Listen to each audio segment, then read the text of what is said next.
For most artists, success usually brings respect. When a rapper is dominating charts, breaking records, and staying at the top for years, you'd expect them to be universally praised. But in hip hop, that's not always how it works. In fact, some of the biggest artists at their peak were also some of the most criticized and even hated figures in the industry. And what makes it interesting is that this hate didn't come from what they were struggling, it came when they were winning the most. So the question is why? Why do some rappers get more backlash the bigger they become? And what exactly were people reacting to?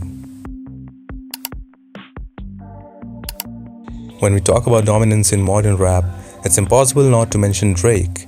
From the early 2010s to the late 2010s, Drake wasn't just popular, he was everywhere. Albums like Take Care, Nothing Was the Same, and Views consistently topped charts while his singles dominated radio and streaming platforms.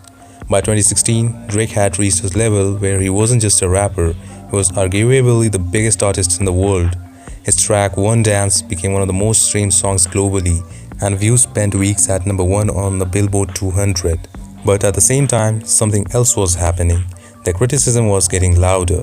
One of the biggest moments came in 2015 when Meek Mill accused Drake of using ghostwriters. This sparked one of the most talked about rap beefs of the decade. Drake responded with diss tracks like Back to Back, which not only performed well commercially but also received a Grammy nomination. Even though Drake won the beef in public opinion, the ghostwriting conversation didn't disappear. It became a constant part of how people talked about him. At the same time, another criticism started growing that Drake was too mainstream. Fans began to say that his music was becoming more about hits than artistry. Songs like Hotline Bling and One Dance were massive, but they were also heavily memed and sometimes not taken seriously in hip-hop circles. There was also criticism about how Drake adapted different styles, from dancehall-inspired tracks to UK drill influences. Some people saw this as versatility, while others accused him of borrowing sounds. And yet, despite of all this, Drake stayed on top. He continued to break records, dominate streaming, and remain one of the most relevant artists in the world, which makes him one of the most clearest examples of an artist who was massively successful and heavily criticized at the exact same time.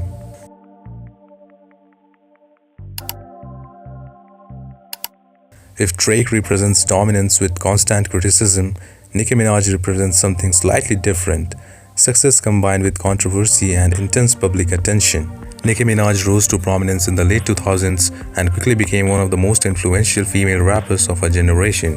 By the early 2010s, she had already established herself with projects like Pink Friday, which included major hits like Super Bass. Her style, delivery, and versatility made her stand out in a male-dominated industry. And at her peak, she wasn't just successful, she was leading the conversation. But along that success came constant scrutiny.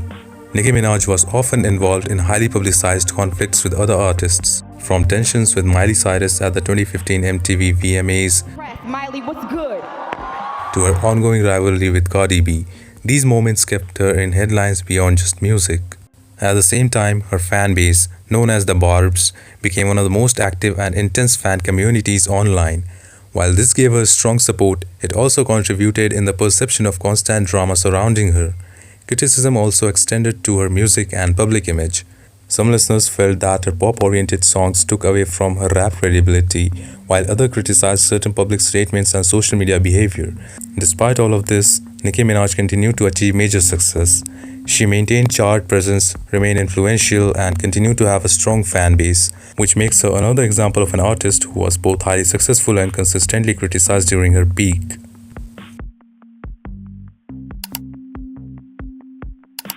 While Drake and Nicki Minaj represent long-term dominance with criticism, Lil Pump represents something different, a fast, explosive rise that came with immediate backlash. Lil Pump emerged during the SoundCloud rap era in the mid-2010s. His breakout track Gucci Gang became a viral hit and peaked in the top 10 of the Billboard Hot 100. At the time, his style, short songs, repetitive lyrics, high-energy delivery perfectly matched the internet-driven music culture. But also immediately, he became one of the most criticized rappers in the scene. A major part of the criticism came from what people called mumble rap. Many listeners and critics argued that artists like Lil Pump were lowering the standards of rap music. His lyrics, often simple and repetitive, became the main target of these discussions. At the same time, Lil Pump leaned into his image. Instead of trying to change the narrative, he embraced the chaos, flashy visuals, loud personality, and controversial statements. This made him even more visible but also increased the criticism. Another factor was how quickly his fame rose. Because his success happened so fast, many people questioned whether it was sustainable.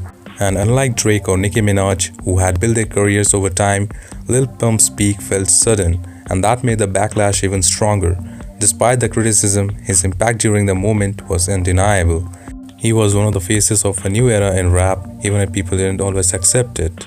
So when we look at these artists, one thing becomes clear. The hate didn't come from failure, it came from success. Whether it was dominance, controversy, or rapid rise, each of these rappers reached a level where they were impossible to ignore. And in hip hop, that level of attention often brings just as much as criticism as it does praise. Because the bigger an artist gets, the more people have something to say about them.